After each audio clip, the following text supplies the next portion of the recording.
Hey everyone, welcome back to YouTube my channel. Friends, कैसे हैं आप सब लोग?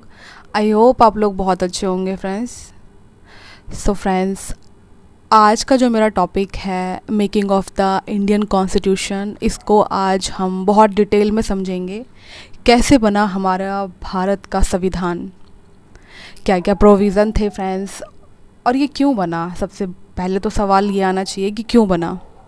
अभी जो फ्रेंड्स मैंने इसके बारे में शॉर्ट बनाई थी, लेकिन ये टॉपिक बहुत बड़ा है तो इसको हम बहुत डिटेल से जानेंगे। कैसे बना हमारा संविधान। जैसे कि आप सब लोग जानते हैं 26 नवंबर 1949 को ये हमारा संविधान पूरी तरीके से बनकर तैयार हो चुका था। लेकिन इसकी जो शुरुआत है वो क्यों हुई, कैसे हुई, और भारत का संविधान जो है कैसे बना, क्यों बना, तो इस पर हम बहुत डिटेल में जानेंगे। सबसे पहली चीज़ फ्रेंड्स, आप लोग सब जानते हैं कि हमारे देश के ऊपर 1 बाय 1 करके डायनेस्टी आई हैं जिन्होंने हमारे ऊपर बहुत शासन किया है। चाहे ब्रिटिश का भी 200 से लेके 250 साल तक शासन चला। भारत गुलाम था ब्रिटिश का, बहुत राज चला। इसीलिए ये संविधान की स्थापना हुई थी ताकि कोई और डायनेस्टी, ताकतवर लोग हमारे ऊपर राज ना करें। जैसे कि आप जानते हैं फ्रांस में जो लड़ाई हुई थी, फ्रांस की क्रांति, वो हमें 3 चीज़ें देकर गई थी और पूरे वर्ल्ड ने ये चीज़ें सीखी थी फ्रेंड्स। सबसे पहली स्वतंत्रता, समानता, और तीसरी बंधुत्व, भाईचारे की भावना।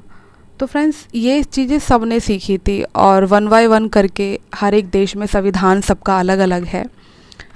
बहुत सारी चीज़ें हमने अपने संविधान में ली हैं, बहुत सारी चीज़ें अदर कंट्री ने हमसे ली हैं भारत से। पर जो संविधान है, इसकी जो शुरुआत है वो कहाँ से हुई थी? तो इसकी फ्रेंड शुरुआत होती है 1928 से, जब नेहरू रिपोर्ट आती है। और ये बेसिकली जो रिपोर्ट आई थी मोतीलाल नेहरू द्वारा फ्रेंड्स, ये रिपोर्ट आती है। और बेसिकली इस रिपोर्ट में फ्रेंड्स 3 तरह की डिमांड रखते हैं। 3 तरह की डिमांड जो है रखी जाती है। सबसे पहली होती है फंडामेंटल राइट्स की, एक हमारे देश में स्वतंत्र न्यायपालिका हो, और नंबर 3 संसद, जिसे हम पार्लियामेंट कहते हैं। 1934 में एम एन राय साहब आए थे, फाउंडर थे ये friends communist party of India के।